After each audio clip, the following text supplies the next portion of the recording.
പ്രിയപ്പെട്ടവരെ, ഇതാണ് കോഴിക്കോട് പാളയം പച്ചക്കറി മാർക്കറ്റ് പുതുതായി നിർമ്മിച്ചിട്ടുള്ള സ്ഥലം. ഇതിന്റെ സത്യാവസ്ഥ എന്താണ് എന്നുള്ളത് നിങ്ങൾക്ക് മനസ്സിലാക്കി തരാം. നിങ്ങളിവിടെ കാണുന്ന ഈ മുറികളാണ് കോർപ്പറേഷൻ അവരുടെ വീഡിയോകളിലും അവർ പരസ്യം ചെയ്യുന്ന പോസ്റ്ററുകളിലും പ്രചരിപ്പിച്ചിട്ടുള്ളത്. യഥാർത്ഥത്തിൽ ഈ മുറികളെല്ലാം തന്നെ കോർപ്പറേഷൻ ഏൽപ്പിച്ചിട്ടുള്ള ഇതിന്റെ കമ്പനി പ്രൈവറ്റ് ആളുകൾക്ക് വിറ്റു കഴിഞ്ഞു. അവർക്ക് വലിയ വിലയ്ക്ക് ഇത് വിറ്റതിന് ശേഷം പാളയത്തിലെ കച്ചവടക്കാർക്ക് വേണ്ടി ഇവിടെ ഒരുക്കിയിട്ടുള്ളത് ഇതിന്റെ മുകൾ ഭാഗത്ത് റീറ്റെയിൽ കച്ചവടം ചെയ്യാൻ വേണ്ടി ഒരുക്കിയിട്ടുള്ളത് 70 സ്ക്വയർ ഫീറ്റും 60 സ്ക്വയർ ഫീറ്റുമുള്ള റൂമുകളാണ്. അത് ഞാൻ നിങ്ങൾക്ക് കാട്ടിത്തരാം. ഒരു 10-50 കിലോ സാധനങ്ങൾ കയറ്റിക്കൊണ്ടുപോകുന്ന തൊഴിലാളികൾ ഇത് തലയിലേറ്റിക്കൊണ്ട് ഈ സ്റ്റെപ്പ് കയറിയിട്ടാണ് പോകേണ്ടത്.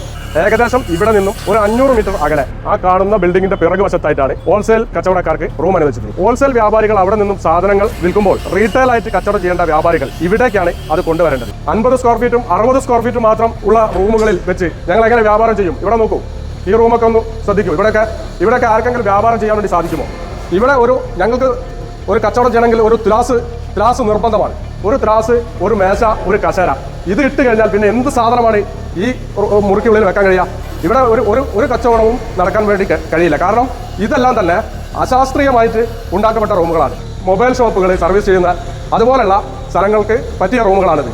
അതിന് മാത്രമേ ഇത് പറ്റുള്ളൂ. ഒരു കാരണവശാലും ഇത് പച്ചക്കറിക്ക് ഉപയോഗിക്കാൻ പറ്റില്ല. അതുമാത്രമല്ല, അത്രയും ദൂരം റീറ്റെയിൽ സാധനങ്ങൾ ഇങ്ങോട്ട് കൊണ്ടുവന്നിട്ട് ഇവിടെ വെച്ച് വേണം ഞങ്ങൾ ഈ കച്ചവടം ചെയ്യാമെന്നാണ് പറഞ്ഞത്.